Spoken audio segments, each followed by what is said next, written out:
नमस्कार, जय श्री राम। मैं हूं पंडित मुकेश भारद्वाज।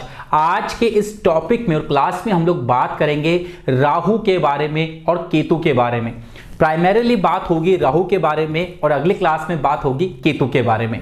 मित्रों, सबसे पहले समझते हैं कि राहु और केतु एग्जैक्टली है क्या। पौराणिक कथाओं की अगर माने तो राहु जो है एक राक्षस था और जब भगवान विष्णु ने अपने सुदर्शन चक्र से उसका सिर काटा तो ऊपर का जो हिस्सा है, ये वाला हिस्सा, वो राहु बन गया और जो नीचे वाला हिस्सा है वह केतु बन गया। मित्रों, एक बात गौर कीजिएगा कि जो ये ऊपर वाला हिस्सा होता है ना, इसी में हमारी सभी 5 सेंसेस होती है, 5 ज्ञानेंद्रियां होती है। इसी में आप सुन सकते हो, देख सकते हो, टेस्ट कर सकते हो। बाकी सारी जो ज्ञानेंद्रियां है वह सभी यहां होती है और यहां पर कोई ज्ञानेंद्रिय नहीं होती, यहां पर कोई भी सेंसेस नहीं होती।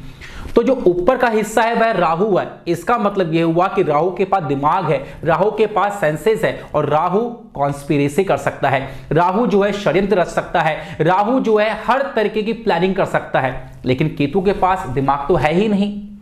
तो केतु के पास दिमाग नहीं है तो वह किसी प्रकार की प्लानिंग या स्कीम नहीं कर सकता है। इसके अलावा राहु के पास दिमाग तो है लेकिन उसको एग्जीक्यूट करने के लिए शरीर नहीं है, राइट। और केतु के पास शरीर है, ताकत तो है, लेकिन सोचने वाला दिमाग नहीं है। तो आइए मैं आपको समझाता हूं कि राहु किस तरह से आपकी कुंडली में फंक्शनिंग करता है। देखिए मित्रों, राहु जो होता है ना, वह आपको एक तरीके का गुब्बारा बनाता है, बलून बनाता है। बलून बनाने का मतलब क्या हुआ वह समझ लीजिए। राहु जब भी किसी भी ग्रह के साथ आकर युति करेगा, कंजंक्शन में आएगा, तो वह उस ग्रह की ताकत को कहीं गुना बढ़ा चढ़ाकर दिखाएगा। एक्चुअल में होगी नहीं, लेकिन उसको कहीं गुना बढ़ा चढ़ा के दिखाएगा, जो कि अभी हम सीखेंगे। जबकि जो केतु होता है ना, केतु क्या करता है? केतु जो भी आपकी पावर है उसको कम करके दिखाता है। जैसे मान लीजिए आप 4 लोगों को मार सकते हो, पीट सकते हो, लेकिन केतु क्या करेगा? नहीं नहीं, आप तो एक को भी नहीं पीट पाओगे, मुश्किल से 1 या 2, बस 4 से भिड़ोगे तो पिट जाओगे आप। यानी वह आपकी ताकत को कम करके दिखाता है। वही अगर राहु ग्रह किसी ग्रह के साथ में आ जाए और वह ग्रह पावर को दिखा रहा है, जैसे कि मंगल मान लीजिए, और अगर आप 4 लोगों को पीट सकते हो तो राहु ग्रह कहेगा आप 10 लोगों को पीट सकते हो। आप में हवा भर देगा, वो गुब्बारा बना देगा आपको। आपके स्ट्रेंथ को झूठा ही सही, पल भर के लिए कोई हमें प्यार कर ले, वही काम राहु करता है। एग्जैक्टली है नहीं पर दिखाएगा जरूर से। यह राहु की बेसिक फंक्शनिंग है। इसके अलावा अगर बात करें हम, तो राहु बेसिकली कॉन्स्पिरेसी को रिप्रेजेंट करता है। जैसा कि मैंने कहा कि राहु के पास दिमाग है, राहु के पास सेंसेस है, राहु सोच सकता है, राहु मैनिपुलेट कर सकता है। तो राहु यहां पे षड्यंत्र रच सकता है, इसमें प्रबल काम होता है राहु का। इसके अलावा जो राहु है वह कंफ्यूजन को भी रिप्रेजेंट करता है। राहु ग्रह जो है वह व्यक्ति को कंफ्यूज्ड रखता है, कंफ्यूजन वाली अवस्था में डाल देता है। यह राहु का बेसिक कैरेक्टर है।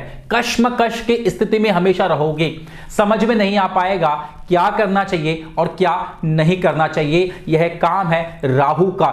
जिसकी राहु की दशा चल रही होती है ना, वो व्यक्ति मान लीजिए 12th पास उसने की है, अब वो सोचता है अब मैं क्या करूं, मैं ये वाला कोर्स कर लूं क्या? नहीं नहीं, आजकल तो डिजिटल मार्केटिंग बहुत चल रहा है तो मैं ये वाला कोर्स कर लेता हूं। नहीं नहीं, आजकल ये भी कोर्स बहुत चल रहा है, मैं ये कर लेता हूं। नहीं, मेरा फील्ड जो है मुझे उसी में करना चाहिए क्या? क्या मुझे कुछ और करना चाहिए क्या? और पता है मजे की बात क्या है? मजे की बात यह है कि वह जितने लोगों से पूछेगा ना, वो सभी लोग अलग अलग उसको एडवाइस देंगे ताकि वह और कंफ्यूज्ड हो जाए। यह काम है राहु का। अगर आपके ऊपर भी इस प्रकार की दशा चल रही है और अगर ऐसा फील कर रहे हो तो मान लीजिए कहीं ना कहीं राहु एक्टिवेशन में है, या फिर ज्योतिषी बनने के बाद जब लोग आपके पास आकर इस तरीके की बात करेंगे, चेक कर लीजिएगा उस व्यक्ति पर मोस्टली राहु ग्रह एक्टिवेट होगा। इसके अलावा अगर बात करें, राहु ग्रह करप्शन को भी दिखाता है, अंडर द टेबल पैसा देना, राइट, करप्शन को रिप्रेजेंट करता है। इसके अलावा राहु चोर उचक्का भी है। राहु जो है चोर उचक्का भी है, राहु जो उठाई गिरा भी है। इस तरीके की जहां पर भी घटनाएं होती है वहां राहु ग्रह कहीं ना कहीं एक्टिवेट जरूर से होता है। आगे बात करते हैं। अब देखते हैं कि राहु जब अलग अलग ग्रहों के साथ में आ जाए, सूर्य के साथ में राहु हो तो क्या रिजल्ट देगा, चंद्रमा के साथ में, मंगल के साथ में, बुध के साथ में, गुरु के साथ में, शुक्र के साथ में और शनि के साथ में जब राहु होगा कुंडली में तो किस प्रकार का वह रिजल्ट देगा। आइए समझते हैं। सबसे पहले बात करते हैं, अगर कुंडली में राहु सूर्य ग्रह के साथ में आ जाए तो इसे सूर्य ग्रहण दोष कहा जाता है। इसका जो इफेक्ट होता है वह समझ लीजिए, सबसे पहले तो यह युति आपकी गुडविल पर नेगेटिव इफेक्ट डालेगी, मार्केट में जो आपका नाम होगा उसे खराब करने का पूरा प्रयास करेगी, एक तरीके से बदनामी कह सकते हो। राहु जब सूर्य के साथ में होगा तो समझिएगा सूर्य ग्रह जो है वह आपके आत्मविश्वास को भी दिखाता है। सूर्य जो है वह आपकी आत्मा को भी रिप्रेजेंट करता है।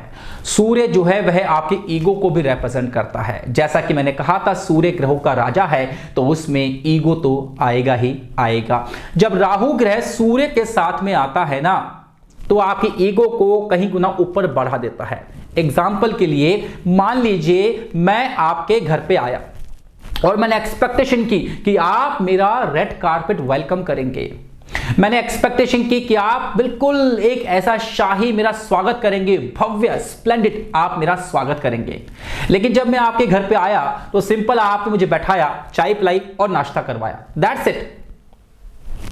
जो मैं सोच कर गया था वो तो हुआ ही नहीं। तो क्या मैं दोबारा आपके पास आऊंगा? नहीं आऊंगा, क्योंकि मेरा ईगो हर्ट हो गया। मान लीजिए मैं किसी फंक्शन में जाने वाला हूं और मुझे लगता है कि वहां पर मेरा बहुत भव्य स्वागत होगा, लोग आके मुझसे बात करने की कोशिश करेंगे, पता लगे वहां पर किसने आके बात ही नहीं की, तो मेरा ईगो हर्ट होगा। राहु जब भी सूर्य ग्रह के साथ आता है तो उसका झूठा अभिमान जो है उसको बढ़ा देता है, उसकी एक्सपेक्टेशन को बढ़ा देता है, इज्जत पाने की, सम्मान पाने की, अट्रैक्शन पाने की, और वह नहीं मिलती। जब वह नहीं मिलती तो ऐसा व्यक्ति सोसाइटी से थोड़ा दूर होना शुरू हो जाता है। बोले वहां जाऊंगा कुछ सम्मान तो मिलेगा नहीं, छोड़ो, भले ही आपको रिक्वायर्ड सम्मान वहां पे मिल रहा है लेकिन आपकी तो एक्सपेक्टेशन बहुत ज्यादा है ना, जिस वजह से आप सोसाइटी से, समाज से कटना शुरू हो जाओगे। बस यही है इसका नेगेटिव इफेक्ट। अब बात करते हैं चंद्रमा के साथ में जब राहु ग्रह हो कुंडली में तब वह किस तरीके का रिजल्ट देगा। देखिए राहु जो है बेसिकली वह माया है, वह कंफ्यूजन है, कश्मकश है, ऐसी स्थिति है, और चंद्रमा आपका मन है, चंद्रमा आपकी साइकोलॉजिकल पावर है। जब इस साइकोलॉजिकल पावर के ऊपर जब राहु की काली छाया आती है, उसकी माया आती है, तो व्यक्ति हमेशा कंफ्यूज्ड अवस्था में रहता है। व्यक्ति को यह समझ में ही नहीं आ पाता क्या करना चाहिए और क्या नहीं करना चाहिए, क्योंकि मन के ऊपर तो पर्दा लग गया ना, पता ही नहीं लग रहा कि आगे क्या होने वाला है, आगे क्या होने वाला है। ऐसा दोष चंद्र ग्रहण दोष कहलाता है और यह व्यक्ति की दूरदर्शिता को यानी उसकी प्रूडेंस को कम कर देता है।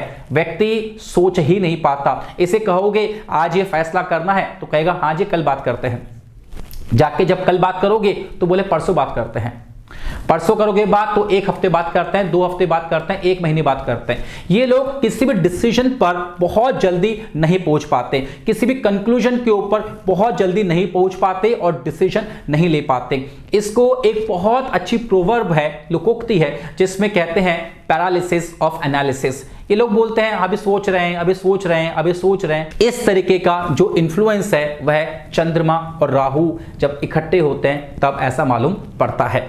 इसके अलावा चंद्रमा राहु अगर साथ में होंगे तो ये मां के रिश्ते पर भी इफेक्ट डालेगा।